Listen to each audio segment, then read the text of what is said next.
Euforia pemilihan mahasiswa atau Pemilwa UIN Jakarta telah lama berakhir sejak Desember 2020 lalu. Kegiatan tersebut melibatkan seluruh mahasiswa untuk memberikan hak suara mereka terhadap calon pemimpin dukungannya.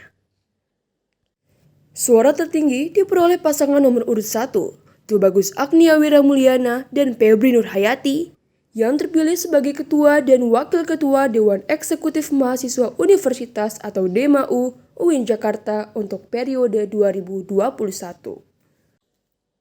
Namun, setelah terpilih, muncul laporan pengaduan kepada pihak universitas terkait dugaan pelanggaran kode etik mahasiswa pasal 5 ayat 16 tentang pemalsuan nilai atau dokumen akademik lainnya yang dilakukan salah satu pasangan calon atau paslon, hingga menyebabkan penundaan pelantikan DMAU periode 2021.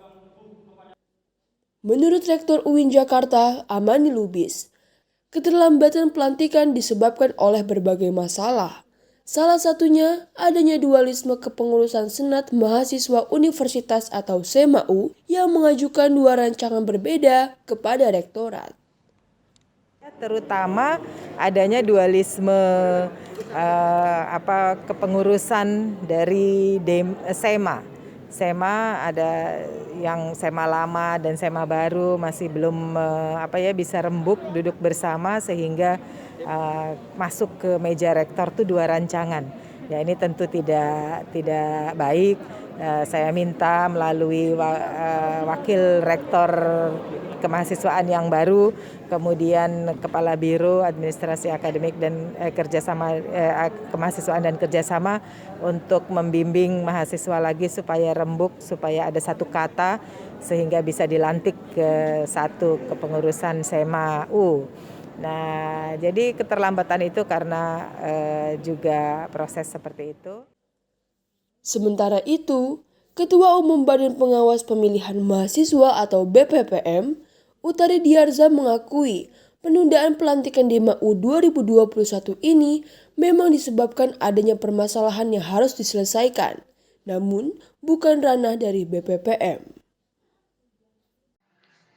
Terkait penundaan pelantikan, saya berbicara sebagai pihak penyelenggara, dalam hal ini BPPM. Kami telah melaksanakan tugas dan kewajiban sesuai tupoksi kami. Untuk penundaan pelantikan ini memang dikarenakan terdapat permasalahan yang harus diselesaikan terlebih dahulu.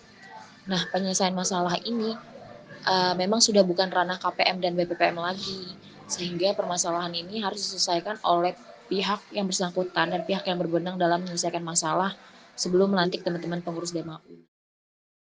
Sebelumnya, saat diwawancarai pada 24 Maret 2021 lalu, calon Ketua DMAU UIN Jakarta 2020, Tubagus Agnia Wiramulyana pun mengakui perihal penundaan pelantikan terjadi karena adanya konflik rektorat serta permasalahan personalnya sebagai calon Ketua DMAU terpilih.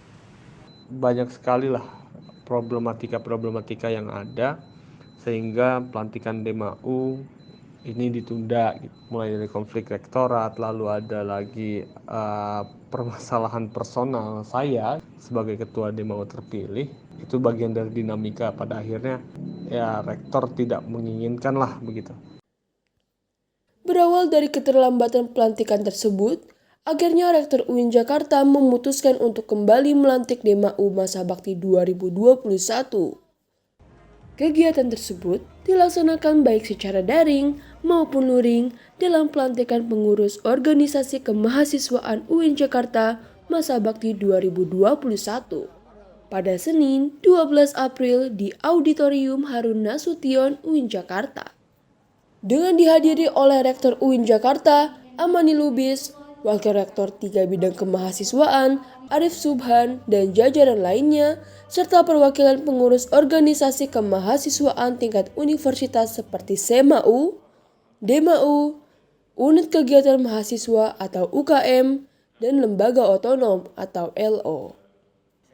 Menurut Ketua Umum SEMAU, Muhammad Sahrul, pelantikan ini sekaligus menjadi titik terang bagi keberlangsungan organisasi kemahasiswaan UIN Jakarta.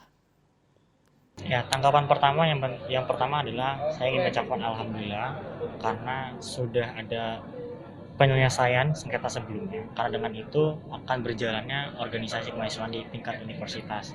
Karena dengan begitu itu akan meningkatkan citra UIN Jakarta juga. Setelah adanya laporan dugaan pelanggaran kode etik mahasiswa seperti yang disebutkan sebelumnya, berdasarkan surat keputusan Rektor UIN Jakarta, menyatakan bahwa Dema UIN Jakarta masa bakti 2021 dipimpin oleh Febri Nurhayati sebagai Ketua Umum Dema U periode 2021. Dilanjutkan dengan jajaran Badan Pengurus Harian atau BPH, Sekretaris Jenderal, dan seterusnya. Nanti karena posisinya hari ini ketuanya sendiri dan tunggal dan pada periode hari ini berbeda dengan periode sebelumnya, di jajaran tertinggi itu hanya diisi oleh ketua umum itu dan tidak ada pemilihan lagi. Pihak Dema U sendiri telah mempersiapkan berbagai hal untuk terlaksananya pelantikan ini, baik secara formal maupun informal. Seperti kegiatan mimbar bebas dari Aliansi Mahasiswa pada waktu lalu yang bertujuan untuk menuntut kejelasan. Nah, dari waktu 3 bulan, sekitar 4-3 bulan itu, sampai hari ini ada banyak audiensi kami dengan pihak kemahasiswaan, kejelasan terkait dengan pelantikan, berkirim surat ke rektor, dan salah satunya itu kita adakan mimbar bebas pada waktu itu beberapa bulan yang lalu dari teman-teman Aliansi Mahasiswa UIN Jakarta mengenai penuntutan bahwasannya Ormawa ini kapan dilantik gitu, kejelasan dan lain-lain. Setelah adanya keterlambatan pelantikan yang menghabiskan waktu lebih kurang 3 bulan, pihak Dema U memiliki strategi tersendiri untuk memaksimalkan program kerja yang ada, yaitu dengan penguatan internal kepengurusan. Tentunya penguatan di internal untuk bagaimana menyusun strategi, menyusun program kerja di timeline dan lain-lain sehingga persiapan untuk melaksanakan program tersebut bisa berjalan dengan lancar. Sementara itu, dari pihak Sema U mengatakan akan menyiapkan strategi berupa kerjasama untuk mengelola dan memfokuskan setiap komisi yang ada. Itu kita akan segera membuat sistematis kerjasama. Karena dari SEMA sendiri itu ada 9 BPH. Nah itu nanti kita akan kerjasama untuk mengelola atau mengkonsentrasikan atau juga memfokuskan ke setiap komisi-komisi. Intinya itu akan kerjasama lebih erat lagi dengan membagi sistematis yang sesuai dengan kerjasama itu. Wakil Rektor 3 Bidang Kemahasiswaan Arif Subhan mengucapkan selamat kepada mahasiswa pengurus yang telah dilantik. Ia juga berharap dan mendorong agar mahasiswa melakukan setiap perencanaan dengan baik di waktu yang tersisa dan lebih mengupayakan aspek pencapaian prestasi baik akademik maupun non-akademik. Saya mendorong agar dalam menyelenggarakan kegiatan, mahasiswa itu lebih dahulu melakukan perencanaan yang baik. Jadi perlu di dalam waktu yang pendek ini, karena keterlambatan pelantikan,